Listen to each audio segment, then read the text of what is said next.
And he's trying everything he can to tolerate this. I need you to be strong. Just hang on, baby. And I usually cry on the way home because I'm scared that he might die in there in his shape.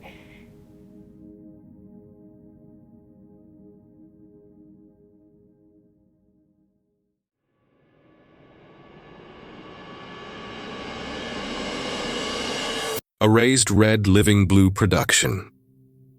For educational purposes, this series relies on publicly available news, court records, and interviews. This podcast does not intend to defame, harm, or misrepresent any person, organization, or entity. Views expressed are not legal advice, and all individuals are presumed innocent unless proven guilty. As these are ongoing legal matters, facts may evolve.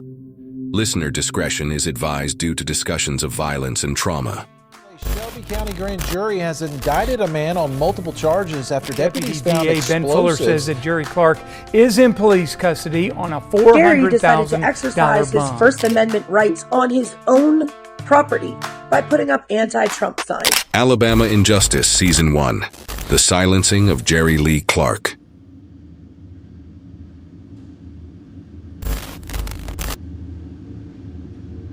It is Sunday, December 28th, 2025. We are on our way over to Jerry Lee's house. Lives right off of Shades Crest. Not too far from where I live, but we're going to go see the site of the now infamous Trump sign that has been completely painted over white, but the frame of the sign, everything is still up. But we're going to go, hopefully get to talk to Jerry Lee's wife today. We'll continue our conversation with Katherine, Jerry Lee's daughter, and then maybe we'll get to talk to Katherine's husband. So I'm just pulling in now.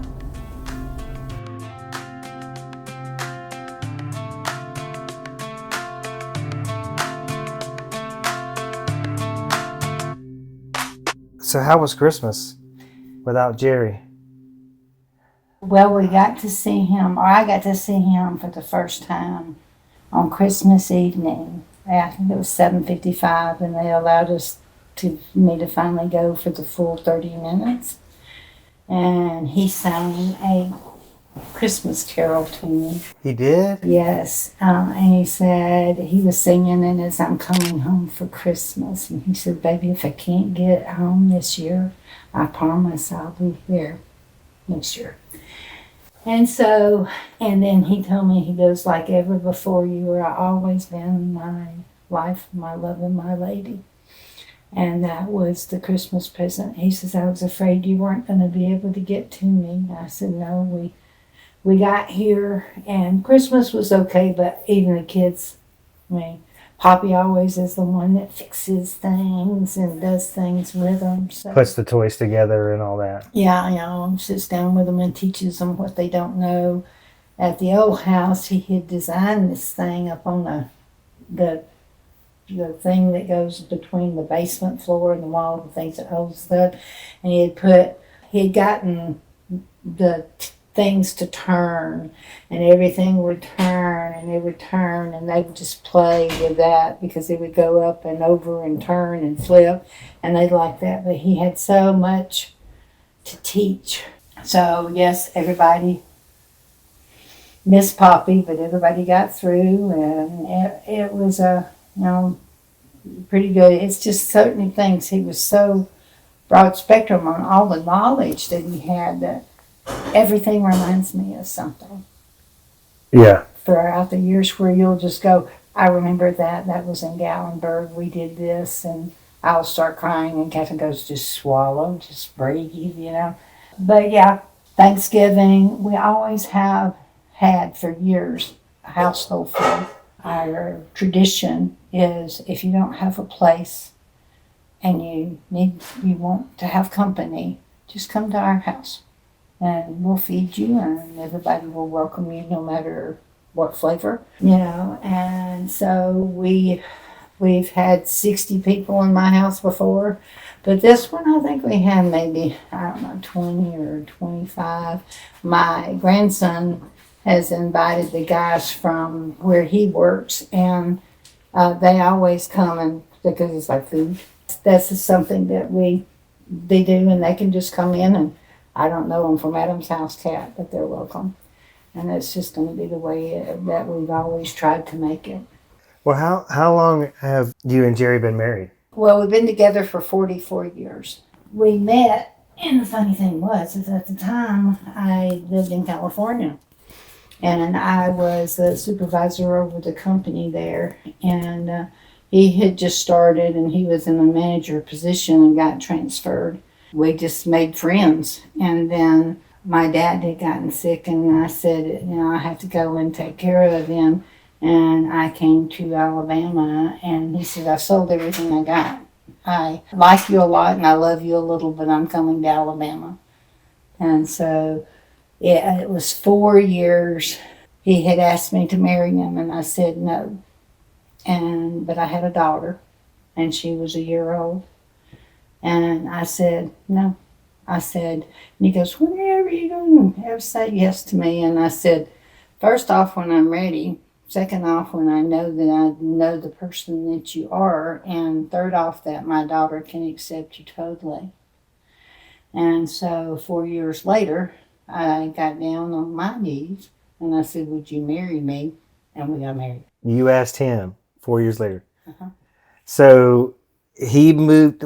So if I'm understanding you correctly, he moved to Alabama, and after he moved to Alabama, there was a 4-year courtship. Mm-hmm. That's interesting. So you're the reason that he moved from California to Alabama. Yes. And it's because your parents lived in this area? Yeah, well, in Birmingham. I was born in Birmingham. I was born here, raised here, went to school here, went to college in California, and I was always real good at business. I was raised with a woman here in Birmingham from the time I went to work full time when I was 12 years old. We didn't have to have a worker's permit then, and I was raised in a real poor family. And so I went to work for this lady that was a teacher, and she lived in Vestavia, and she owned several businesses. And she said, you're really smart for a kid. And I said, try to be. And so she taught me everything business-wise. She taught me retail-wise. She taught me everything-wise. How to act, how to walk, how to dress, because I was a tomboy. I was the baby of all boys, worked on cars, drove cars, all that kind of stuff, and she taught me how to be a girl, sort of, kind of. I just worked and worked and worked, and then when I got to California, I worked for the telephone company out there as one of their top people, and just kept on going. And then when my dad got sick, he didn't have anyone to take care of him, and so I came back here, and then Jerry followed me. And what part of California were y'all living in? Well, he lived in Paramount, and I lived in Long Beach. And his dad owned a place in Big Bear that we really loved up there. That's just the way it was. And then we come back here, and we didn't have squat. And we worked on nothing and kept working, and he was working, and then it just kept growing. The painting business or the painting business, the antique store, and the antique restaurant. Actually, the floor in the restaurant had taken Jerry 3,000 hours to paint. He made rock walls and made it painted all the way across the walls. It looked like rock. He had fountains spilled over, made a painted rug in the front. It was gorgeous. He worked full time, would come home, come back to the restaurant at night, be my dish man over dinner. And he would wash dishes, and he was really great at making salads. Boy, he could make some cool salads. And we had weddings there, and we had receptions there, and we made a dance floor there, and we had pianists and cellists, and we were the little secret, all the Mountain Brookers, because he painted for a lot of wealthy people. And they would come and just talk about how great it was and that kind of thing. And my mom died. Catherine went down I couldn't handle everything. I was losing my stuff. Yeah. And so we went ahead and let the restaurant go. And but Jerry kept working with the painting business, and he is or was. We hope. I don't think he would ever be able to paint again. It would be great if he could. Not with the way his hands are. But he is exceptional, perfectionist. He's a guy that there's not anything you can talk to him about that he doesn't absorb. So I miss him. I depend on him because his brain always says, that look like, I think that looks nice there. Yeah, I'm thinking I'll go do this, and he'll just go do it. He just has a way of just painting beautifully, doing it, can put it together. I can cook very well. I can do business very well. Painting kind of, sort of.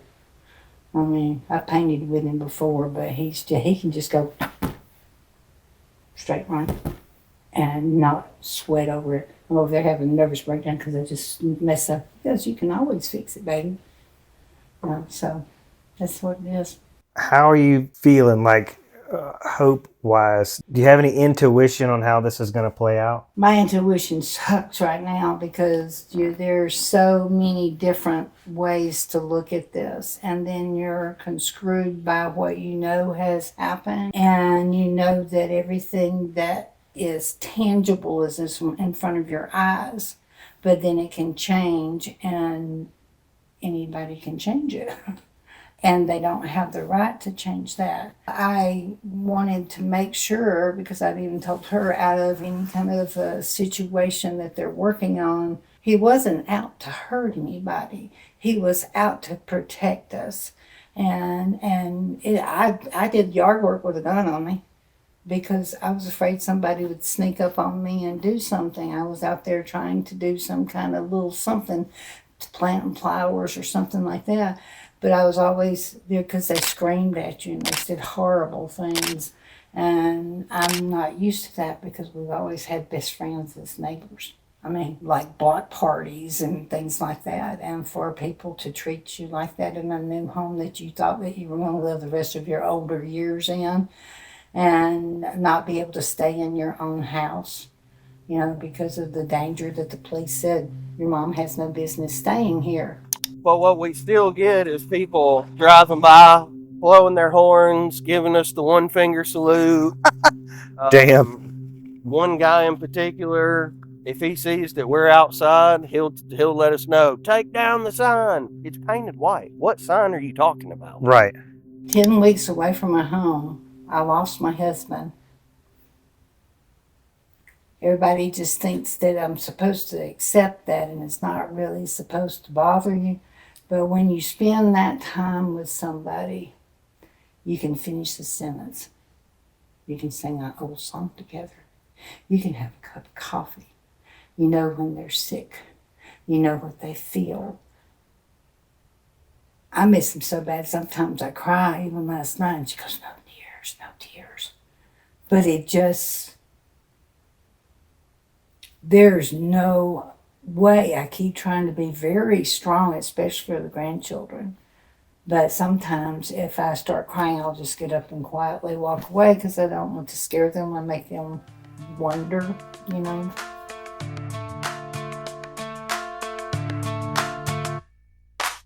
Are you a very, faith-based person, religious at all? Or I am. I believe that there is a God. I believe that there's a force that directs me. I believe that not only do you have burning of the bosom, but God will help you get through it. I believe strongly in it. My mom, I'm not much on perfect religion, that you have to go to this church and you have to do all that stuff. If you believe in Heavenly Father, I always told Jerry, I said, be bold and mighty forces will come to your aid. When I said that, he took his company from minuscule to big. And he was scared to death. He had taken on a large con. Are you sure? I said, I'm positive. And he believed in me, and there was this thing, I had a blockage. And they said, if we can't get this tube down your throat, Miss Clarke, we've got a problem. Well, it's not just about putting a tube. I don't know how it works, but all I know is I felt like I was drowning. I mean, I had said, I cannot do this. And he took my hands.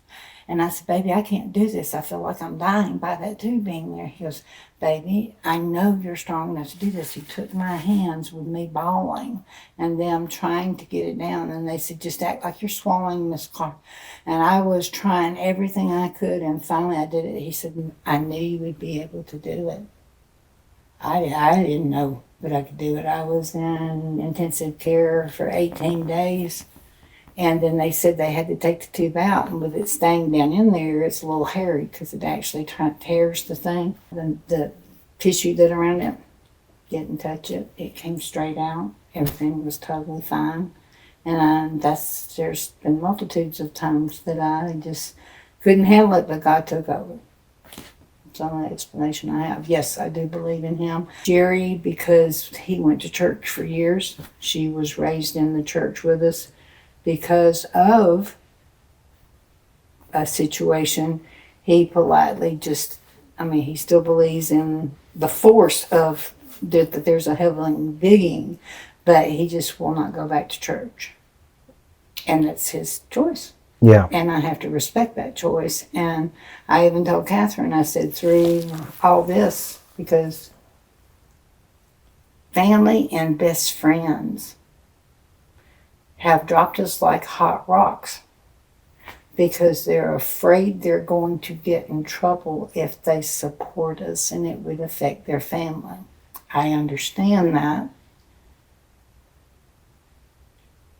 But I honestly feel like through all the people we've helped through our lifetime, which is plenty, that I would be right there trying to support them. So I have to realize that that's their choice too. But boy, it's hard to swallow when it's your. Now, I'm the only living family out of my true family. So I don't have a mother, brother, sister, anybody to lean on. So my cousins, niece, nephews, and all that, I don't hear from them. They don't call to see if I'm okay. They know what's going on, but they don't want to be involved in something this negative. And if Jerry's right, because he looked at me and said, baby, this is really getting harder. You going to trust me? I said, I have for years. And I said, yes, I would. But I also said, I don't really want to hurt anybody. I don't want to be, and he goes, it's not for that. It's just to show them. It's like, please, just go away and leave us alone. Because we had got to where we couldn't sleep. He stayed out on 3 o'clock every morning because there's a certain person that between 1 and 3 every morning, he was there. And he would lay out there. He goes, go get you some sleep. And that's the way it was. So you think a lot of friends and even family members are afraid? They don't know what to expect. I mean, if it was your family or some way and you felt that way, I would have to understand that that's the way that you feel like you're protecting your family. And then trying to put yourself in their shoes, if, as they're trying to rationalize this, and you think to yourself, well, gosh, if they can put a man in jail for things he did on his own property, that's scary. It's like, well, what will they do to me? They had told us that it is his First Amendment right. There's nothing that they can do about the sign. He was happy to hear that. But they also wouldn't do anything about the harassment. They pretty much told us, well, you kind of painted a bullseye on yourself and it's your problem. It's not like it just happened. This has been going on for months now. But yeah, so I don't know. Where are you finding the strength to keep going? My daughter, I'm going to put S on that. My grandkids love me. I love my grandkids. Even if they see me sad, it's like, it's okay, Gang Gang. You know, will you play me this, or can you go there, or will you do that? That kind of thing. I always have something to do. There's always more to do. And then Catherine says, why don't you just sit down? Because you're going through some health issues yourself. More than I would like to say. It just seems to just keep coming up. You know, one thing's leading to it. But I'm 71. So it's okay. And Jerry's going through his. And if I can just see him, I would love to have him home. But if I could just see him one more time and just sit there and talk to him. When he was in the mental ward, they let me come in and we just sat there and we held hands and we were talking, and sometimes we were laughing, and there was this couple sitting over there and they walked over and said, you can tell that y'all have true love together. And I thought that was so special for strange people. Be bold enough to walk up and say those things to you. But yeah, to hold his hands and just see him smile again, to let him know that, because I think Jerry would be so happy just to get home, just to be home. I mean, just to just sit down. I think that he would never, ask for anything except for a hot cup of coffee and some food and just breathe again. Well, I was hoping with it being Christmas that maybe you would get some physical interaction with him and not be through a screen or, how it's been these many months looking at him on a monitor. Yeah. No, the time before that, it was 3 hours of waiting to trying to see him, and they kept giving us a code, and then they never put him on. And, you're just going, he stood up for himself. He was trying to protect people. And yes, when people keep on doing more than what you expected them to, and then you're trying to kind of put a bumper there, there's murderers that don't have a $403,000 cash bond. There's people that do all kinds of things. You sit there and you know that it's unjust, but where do you go? How do you fix it? How do you, being angry doesn't really help. But yeah, sometimes I get angry. I feel like it's so unjust. And they say you're supposed to forgive 7 times 70. I'm trying. But part of me misses my husband. Grandchildren misses him. He loves them all. I would just, like you said, just a physical holding of a hand and saying, we will get through this, just be strong. Because he tells me that every time he sees me, baby, you're strong. Just remember. He goes, I'm going to be here. The thing is, I know Jerry Clarke. And he's trying everything he can to tolerate this.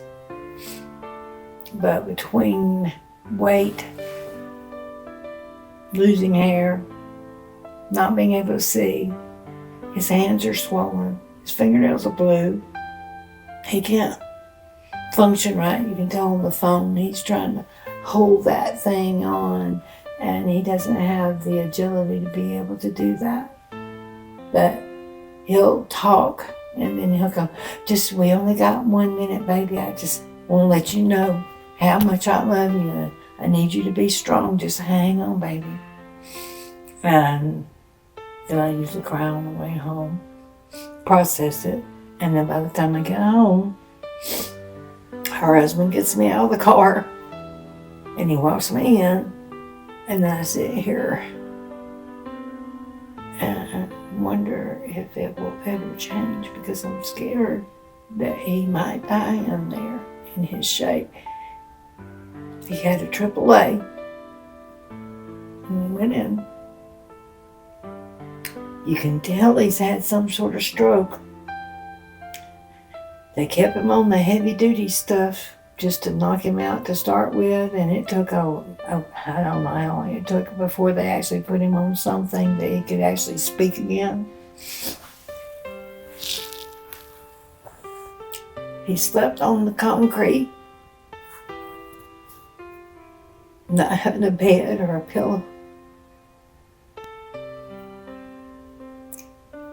I was raised very lenient with very little. Jerry was raised with a normal American life where bills were paid. He wanted to show me a better life.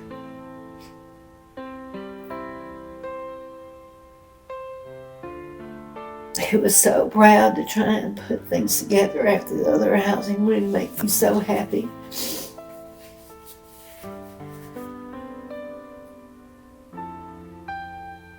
I'm so thankful to have a roof over my head again. But it's Jerry that matters to me. I don't give a crap about you. Dear old things. I'm sorry.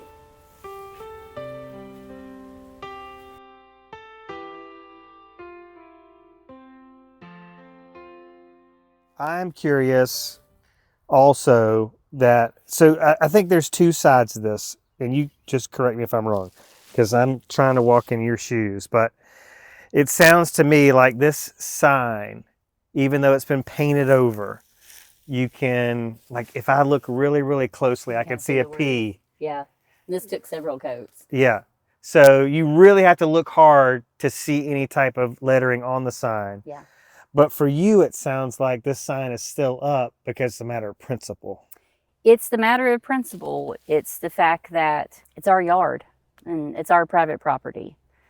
And whether it's a white sign or large cross or a flag in support of something that we support, it's the fact that it's our yard, and coming by and bullying us and harassing us. If I take it down, I'm tucking tail and running.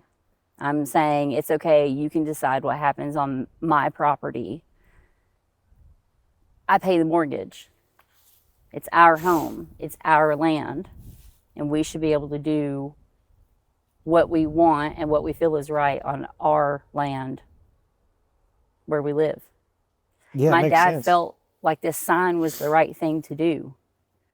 Does he know it's still up and it's been painted over? I told him that I painted over it, that I didn't take it down. There's rebar in the wood to where, you know, like if I went to go cut it down, it would chew up the chainsaw. But it's the simple fact of we shouldn't have to. It's our home. You know, there wasn't any cuss words on the sign.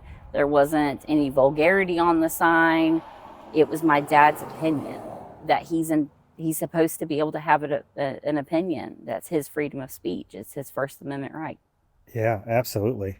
But there were there officials with Shelby County, either with the DA's office or the sheriff's department or Helena PD, who knows? Mm-hmm. But there were officials with city, county that said, even though this is painted over, it needs to fully come down. Yes, I've been asked a few different times by officials, why don't you just take it down? Why are you leaving it up? You know, and we were told several times before Dad was arrested, you just need to get him to take down that sign. It's making our jobs harder, and it's upsetting people. You know, they don't like your sign. He's bringing it on himself. You know, with the continued harassment after I've painted it white, and again, I don't understand why it would bother anyone that there's a white sign in our yard, but the continued harassment, you know, there are some people locally, one individual in particular, that wants this sign down, period. We don't live in his neighborhood. We don't participate in the HOA, but he's told people that it would bring down their property value. You know, he says that it's an eyesore and that he wants it down. And he's came by here to tell us that. He's went as far as backing on our property right over here and sitting for an extended period of time. He'll go by several times in the evening, sometimes during the day, but mostly at night. And he has stopped and turned his vehicle off right at the driveway and told me that I need to take down the sign if I know it's good for me. They want it down, and it's not hurting anyone at all. It's just a sign. I do have a question. Did he give you any warning this was going to happen? Like, did he talk to the family about it? Did your mom call you and go, "You're not going to believe what your dad's doing? He's putting a sign up in the front yard"? So my dad had me text the realtor, was our realtor for buying the house. Yeah. And I still have the text, and I texted her and I said, my dad wants to use that sign. I'm like, do you need to come and get it, or can he use it? And she said, it's yours. You know, you bought the property. It's been up for more than a year.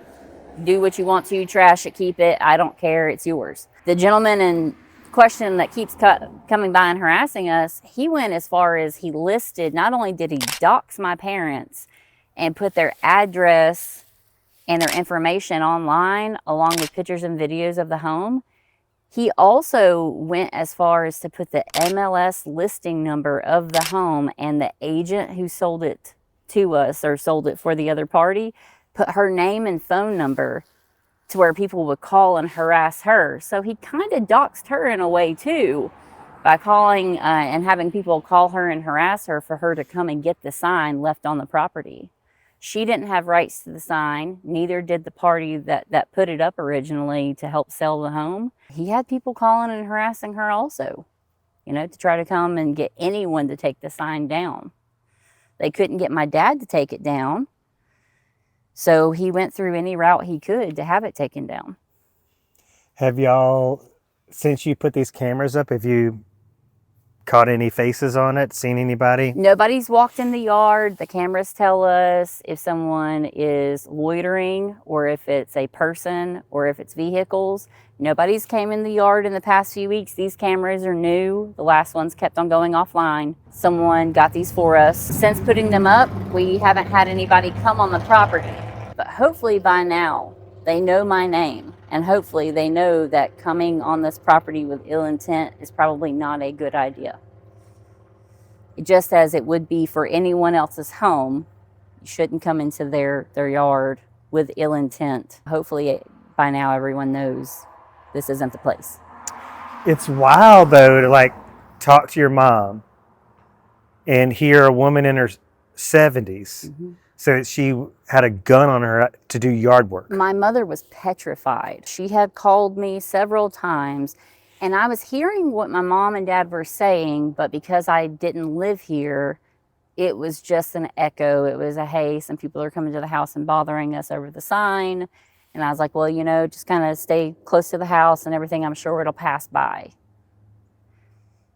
I didn't know the seriousness.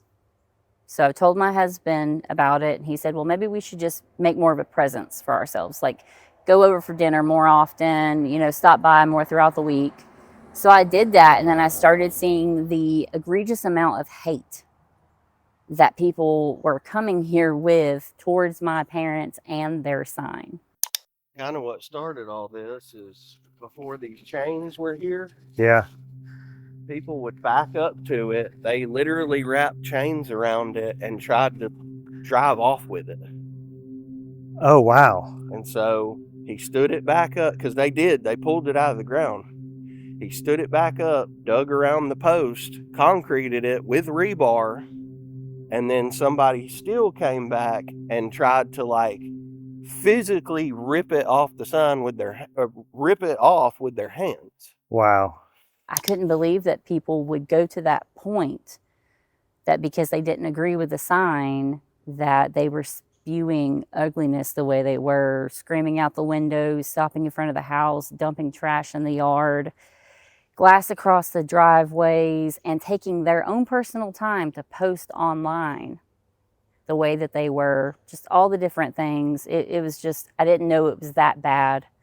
And once I started seeing it, I had already spoke to Helena PD and Shelby County, but I made it a point that they were going to hear from me, you know, and I was going to try my best to be respectful, but they needed to know that this was an issue and that my parents were in danger, and I didn't feel as though they were safe.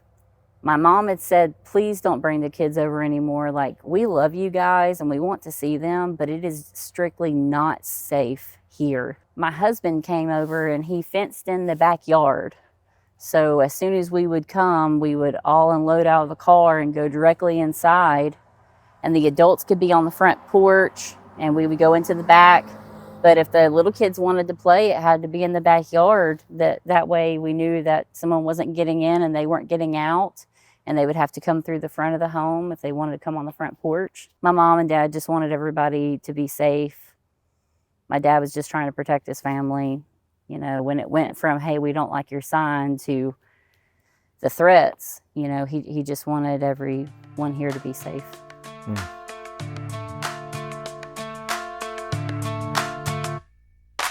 Well, you and I have talked a little bit about this. I think it's hard for some people to understand, like, the need to put up a sign. They don't understand how people like me and your dad feel about this. Like, we're concerned. I mean, the right likes to paint us as like these drama queens, these prima donnas, these, you know, people who are just worried about nothing. But like, we legitimately see our country changing, and it not for the better.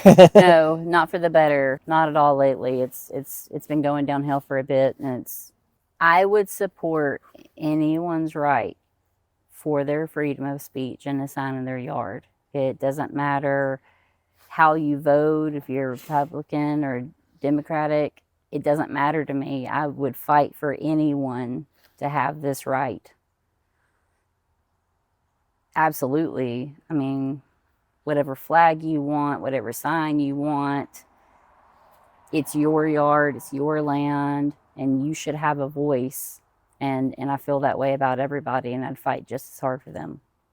Well, you've certainly been busy since even the first episode in terms of doing other interviews. Tell me a little bit about you're getting a little celebrity traction here. What was the recent interview I saw that you posted on Facebook, and we're asking everybody to like it and share it?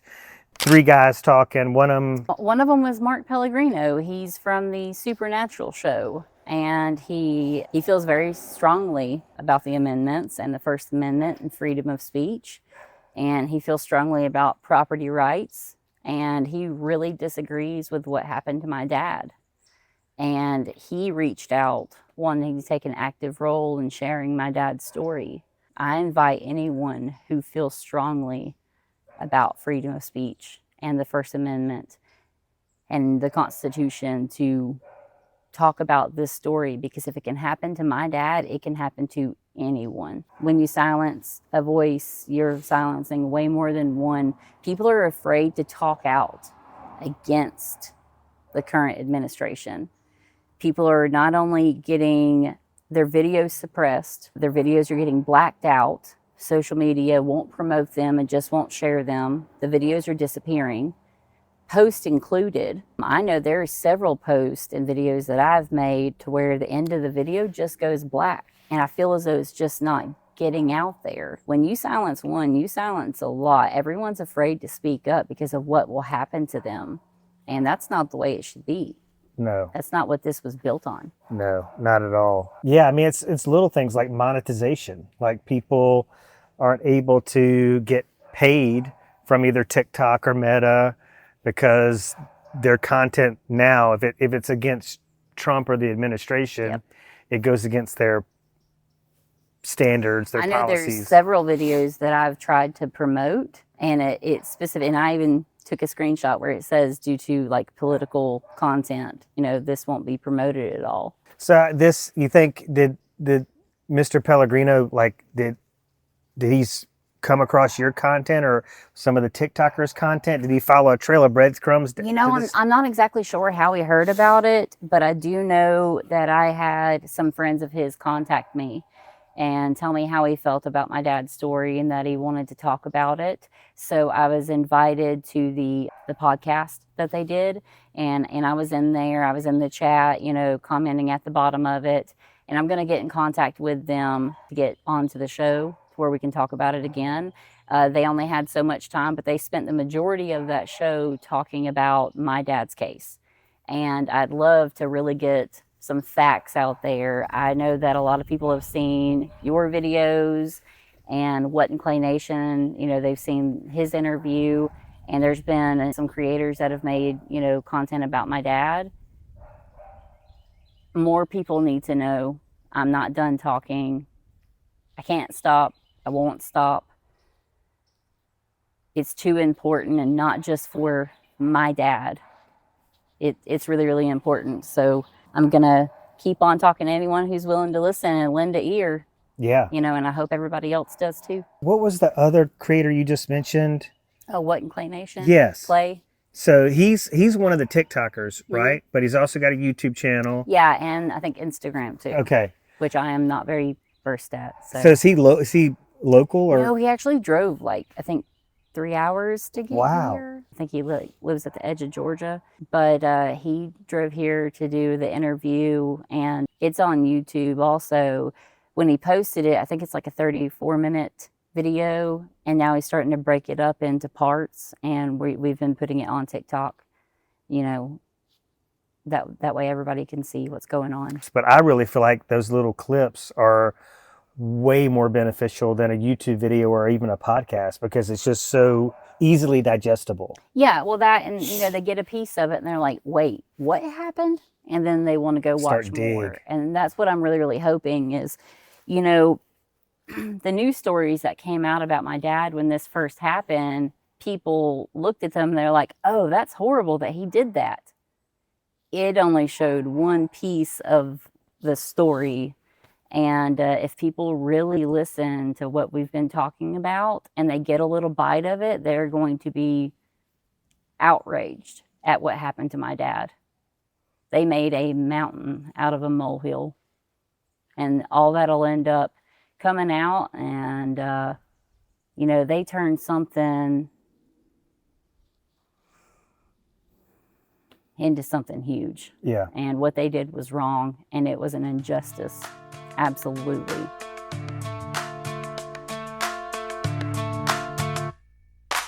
You know, my dad had a upside down American flag, which really sparked off some people. And I think a lot of people don't know what it means. You know, our country is in distress. Yeah.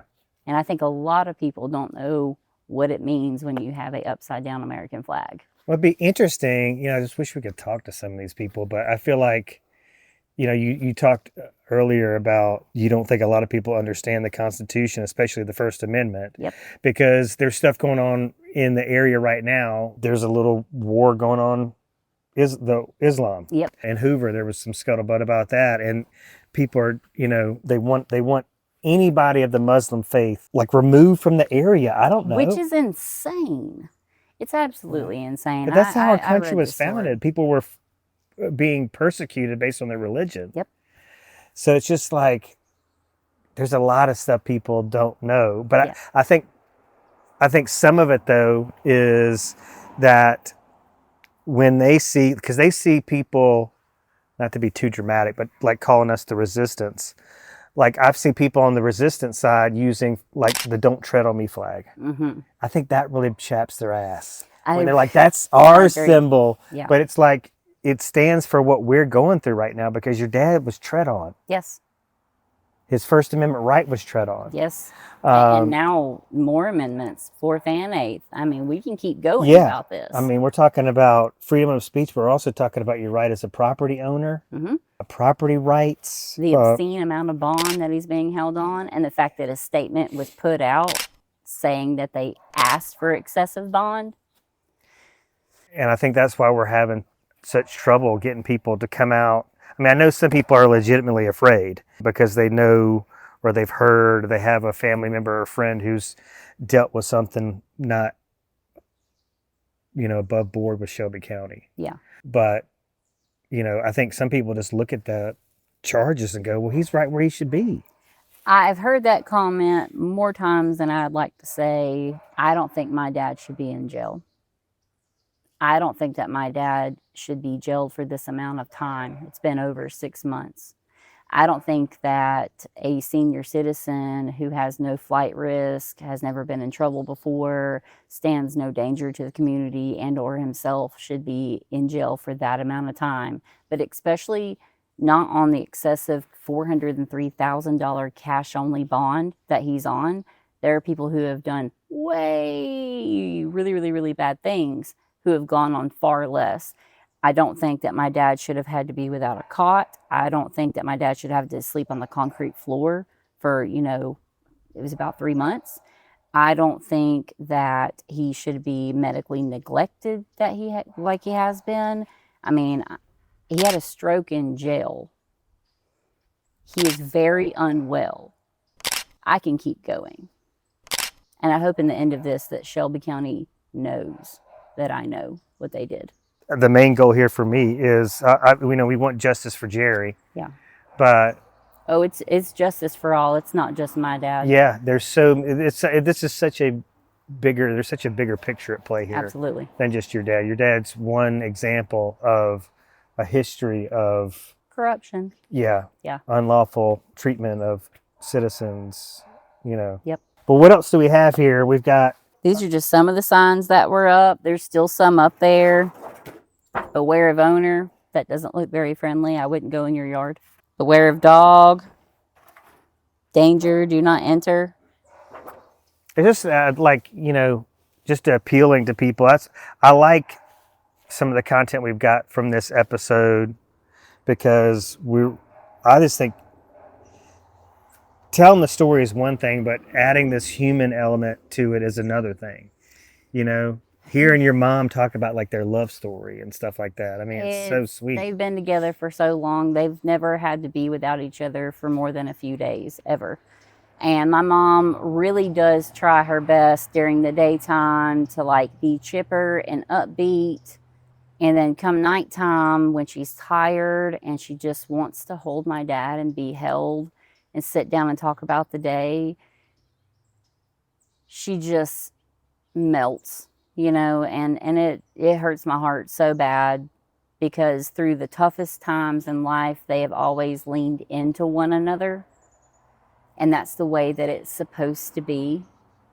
And she doesn't have that. I lost my first husband. He passed away in 2017. And I remember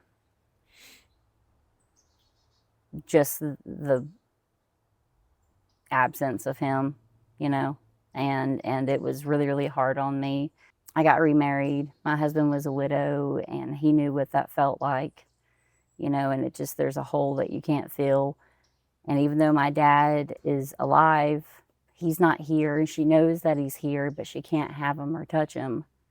And we understand that she's feeling that. And, we've just really tried to surround her and love her and, understand that she's in a hard place right now. It's just hard. It's just hard not being able to make it better for her, My goal is just to get my dad home to where he and my mom can be together again before one of them passes. They need that. It was hard to hear her talk about the good friends and even close family members that are not. They won't have anything to do with us. There's been a few that you didn't expect to be so helpful and so involved. But some of the closest family and friends that we've had throughout our lifetime, they won't have anything to do with us. They won't talk to us. They don't come over or call. And, they'll say, we don't want any part of it. We don't want to be in trouble. We don't want anything to do with you guys now. What do you think that'll do? What does that mean? When Jerry gets out and comes home and things start to get back to normal, they can keep on not having anything to do with us. It's about how I feel. Yeah. Who can blame you? What's crazy is I grew up in a church where it was very community oriented. And my mom and dad were a large part of the church. We were there every time the doors were open. My dad was a Boy Scout leader. My mom, always did the primary classes for the little kids and stuff. Hadn't been too many of those people that have darkened our door or made the phone call at all. And these are people that I grew up with my entire life. And where are you? Where are you now? Yeah. Because I know that when they've been sick or their family's been sick or someone's had a baby, my mother has spent endless hours in the kitchen cooking meals for their family. And my dad spent endless hours doing community service and helping out with their homes and things like that. I'm not asking them for money. I'm not asking them for anything. A cup of coffee and some kind words, or just sitting there silently while we're in the dark supporting us, would be enough. Or just like a random text message like, hey, I hope, Just how you doing something, today? hey, I'm thinking of you. Yeah. You know, just something. But instead of that, we're having people turn their back. And just the compound effect of all that. I mean, the Christmas holidays without your dad, the people you that thought one was rough. Well, that's what I mean. I didn't know what kind of shape she would be in today, whether she'd even feel like talking. I've never been without my dad, and I'm 39. I've never been out without my dad on a Christmas ever. I finally put up the tree, stuck a few things on it. My mom's like, well, are you going to decorate? I found a box with a few things to stick out, and I told her that's as much as I had in me. I loved seeing my kids on Christmas morning, and they loved their gifts, and I was trying my hardest to be in the spirit for them and for my mom. I was going through the motions, and I was having a hard time doing that. Knowing where he's at and what he's going through and how he's being treated, and it be Christmas, I felt like I didn't deserve Christmas.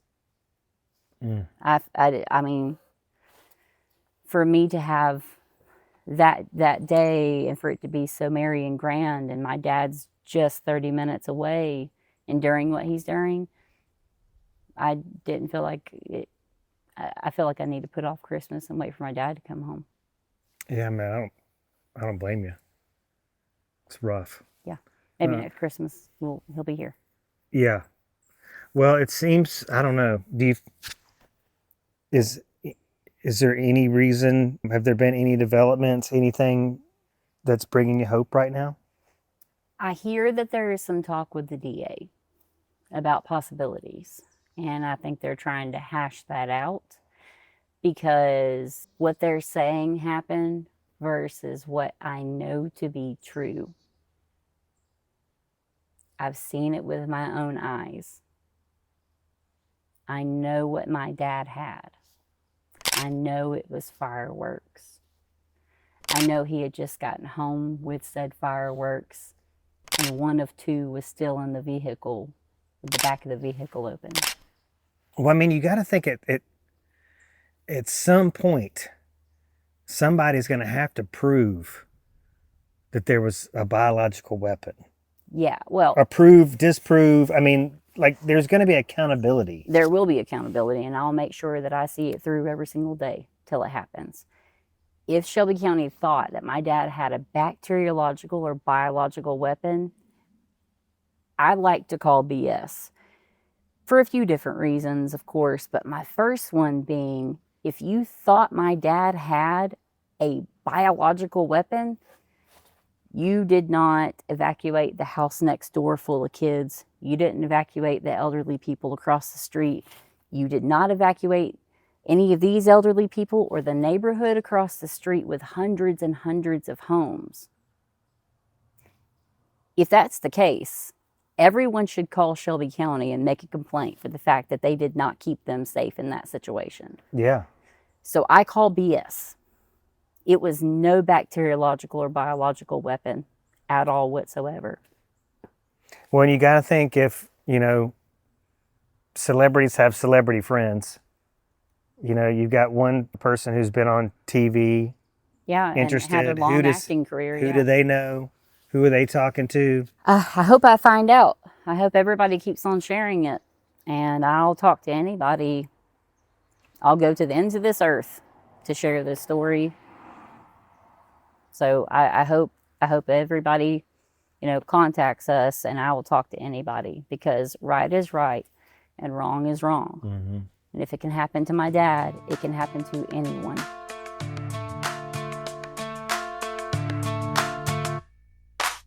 All right, I think we just put together a pretty decent episode for episode 2. We got to talk to Jerry's wife, Janet, and that was important. I didn't know how much she would want to say, be able to say. Obviously, this is a very emotional situation that they're going through, very hard time. They're dealing with a lot, not just Jerry Lee and his incarceration and worry about his health issues while incarcerated, but I mean, Katherine, his daughter's got health problems. Janet, his wife's got health problems.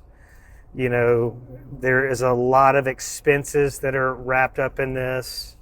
So they're going through a lot. But my goal for episode 2 was to try to humanize this family and showcase the emotions around what they're going through and around what it must have been like.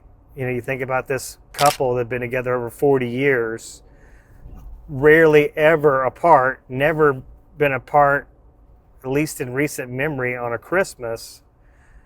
And to just have to go through the Christmas holiday, you know, without a husband, a dad, a granddad, there's a lot to that, which you might imagine. But, you know, as we close out this episode, I want to stress that how important it is for us to have people come forward that know Jerry Lee Clarke, that can vouch for the kind of man he is, can vouch for his character, his integrity, even things as simple as his work ethic. Anything you could add to this series in terms of backstory, relevant information about Jerry would be so appreciated.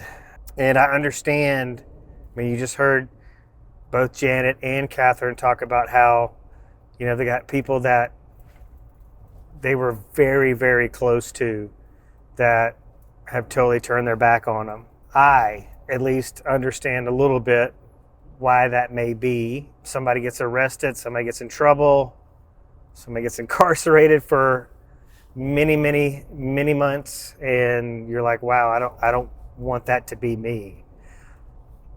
So I know you have no reason to trust me.